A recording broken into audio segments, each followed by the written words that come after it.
Steve Bannon went to Alabama. Donald Trump doubled down on Roy Moore.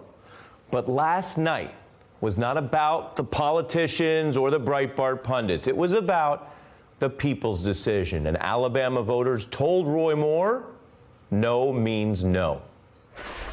And NBC News is now calling Doug Jones the apparent winner in this special Senate election in Alabama. I have been waiting all my life, and now I just don't know what the hell to say. For the first time in a quarter of a century, Alabama is sending a Democrat to Washington. Every Republican in the country this morning needs to wake up and fear for their political lives. This entire race has been about dignity and respect. We have shown the country the way that we can be unified. By beating Roy Moore, Doug Jones is the first Democrat to win an Alabama Senate race since 1992. Democrats celebrating today. When I was down there, I was calling back to people here in the Senate and telling them this is not a campaign. This has a movement feel to it. I think probably some of the happiest people in America today are the Republicans in the Senate.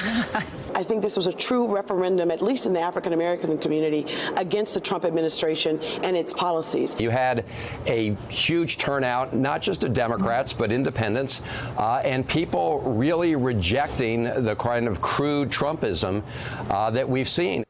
A new day and a new balance of power, and Democrats say tonight the time for change is right now. Their message to the GOP-controlled Senate on taxes is simple. Hold up. Wait a minute. Dems say the vote on taxes should be held only after Senator-elect Doug Jones is seated as senator. The loss also obviously acute for that man, Donald Trump. He broke with GOP leaders in Washington to back Moore even after multiple allegations were reported out that he'd allegedly preyed on teenagers. Today, President Trump doubling down, though, on that GOP civil war, saying, okay, some people were happy that Moore is not joining the Republican Senate, but Donald Trump would have liked it that way. You know, a lot of Republicans feel differently. They're very happy with the way it turned out. But I would have, as the leader of the party, I would have liked to have had the seat. He would have liked that. Other Republicans, though, not mincing words. I want to show you tonight people who sounded downright relieved that Trump's pick lost. Can we get your reaction to the election result last night? That was a good night. I think the Alabamans, at least enough of them, basically said, we don't want a guy with so much moral baggage representing us. Alabamans didn't want somebody who dated 14-year-old girls. This was a rebuke of a candidate. Well, I'm certainly glad that Roy Moore lost. I'm really, really happy with what happened for all of us. I thought it was a great night for America. Joining me now is Joan Walsh, National Affairs Correspondent at The Nation. Jess McIntosh with, I think, a big smile. Executive Editor Cher Blue, former Hillary Clinton campaign advisor, as well as Neera Tanden, a president and CEO of the Center for American Progress, a former senior advisor to President Obama, as well as Secretary Clinton. Going around the horn, what did last night mean? What happens next? Jess first.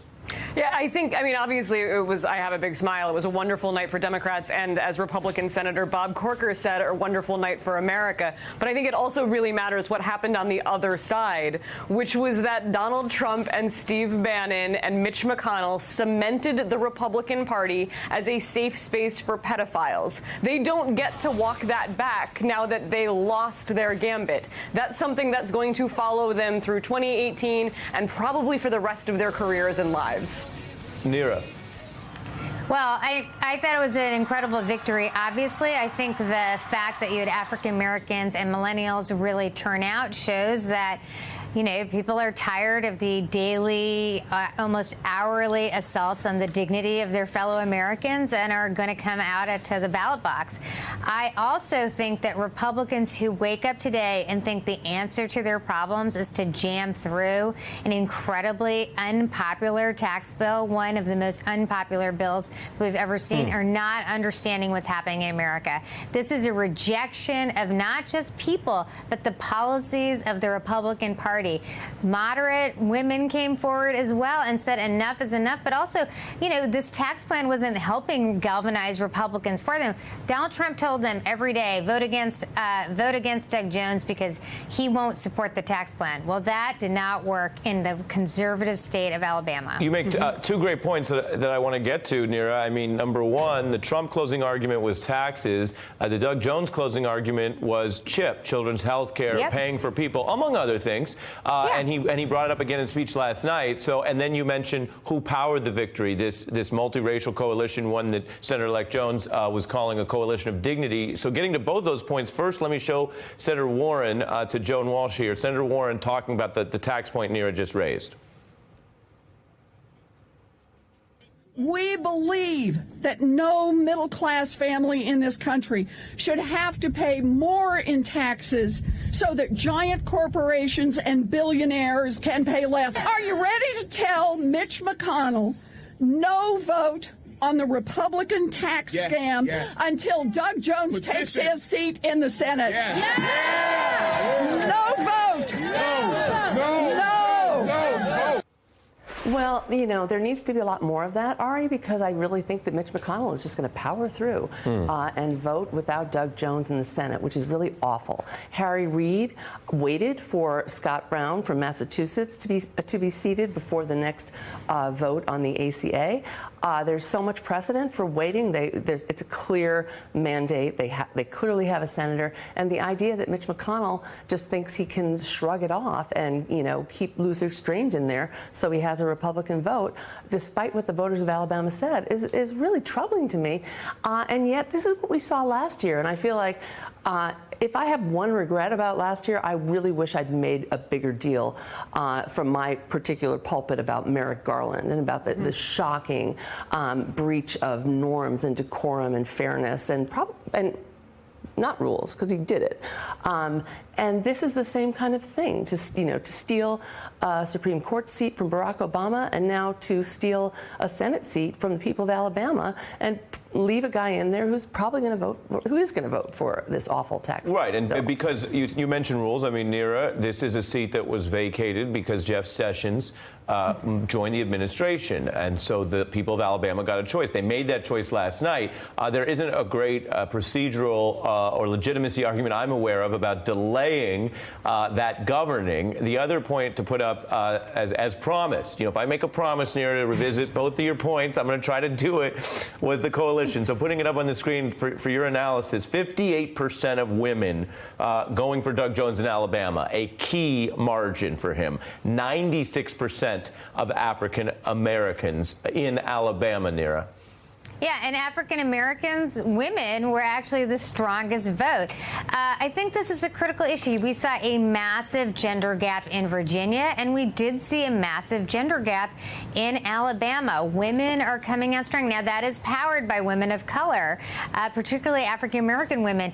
But white women are switching away from the Republican Party. They are disgusted. I think they are disgusted by both the policies and the people. I mean, obviously, Roy Moore's personal behavior, the fact that he was, you know, a child molester was a point by which people wouldn't go beyond. But what's pathetic, just truly pathetic, is the Republican Party made a decision for like a week that he was beyond the pale and then decided to go and fund him. And I think Jess is right. You cannot live that decision down. This is something they're going to own. They're going to try and act like they never did it. It was some kind of brief moment in time. But I think women are going to remember which party stood up and which party sat down on this kind of issue. And Jess, I think the point Neera raises there is what closes the circle, because Donald Trump doubled down on Roy Moore and said, yes, this is the future of the Republican Party. Didn't have to do it, chose to do it. He also chose the day of this race yesterday to make those attacks on Senator Gillibrand, which, again, it's a weird world we live in, but we're a day out from it, and you could move on from it. And I think it's striking the parts of the country that are saying, no, we need a reckoning for that, too. And it's an issue that's literally difficult, I think, as a journalist to cover, because you don't want to give a ton of airtime to what the president said about a sitting U.S. senator, Right. but you don't want to ignore it either. I'm reading now from USA Today, not known as a liberal bastion, but they write, quote, I'm reading a quote, "A president who'd all but call a senator a whore is unfit to clean toilets in Barack Obama's presidential library or to shine George W. Bush's shoes." Jess. Yeah, I completely agree with the editorial board of the USA Today. I think that we're only going to see this rift get even wider as Republicans seem intent on doubling down on alienating every single possible woman that they can here. I'm not sure why they think that that is a winning strategy, especially as we are coming into 2018 with more women candidates than ever on the ballot. But I think that, you know, women and African American women are the backbone of the Democratic Party. They keep showing that. They're showing up in bigger numbers than ever before, and they're delivering wins. When it comes to Donald Trump versus women, women beat him. I know that that is really, really difficult for him to understand, but he doesn't have a good track record here, aside from his own election. And I think, frankly, we're starting to see the backlash to the fact that that was allowed to happen. Well, I think you're going to see more DOJ calls. You're going to. This is his comeuppance is coming also. Let me take that to Joan, which sometimes there's a saying in television of a tease, where we tease ahead to something later in the show. And Jess McIntosh is teasing something that I'm going to talk about in a special comment at the end of the show, which is that more people did vote for the woman and the man. More people did vote for the Democrat and the Republican last year. Let's always remember that. Which is a huge statement about where America was, which is separate from the particular rules of the Electoral College that was set up 200 plus years ago. So take us home, as we would say at a concert, for our final point here from Jess to you, that Donald Trump has lost to women. He lost in a big way in the popular vote. And in a way, I think the argument here is, yes, Doug Jones happens to be a white man with a good record on choice, on feminism, on civil rights, on voting rights, on prosecuting KKK.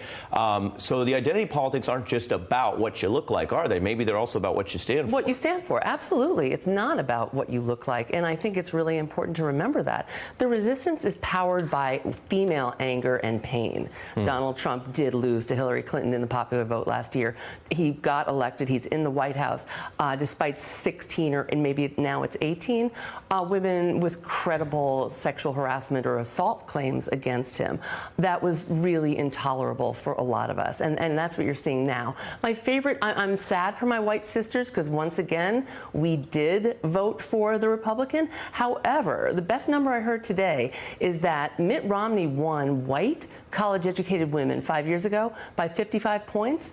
Roy Moore won them by 11. So there has been a huge sea change, even if they haven't totally shifted into our column. So the women have powered the resistance. They will power it again in 2018, and anybody who ignores that will be sorry.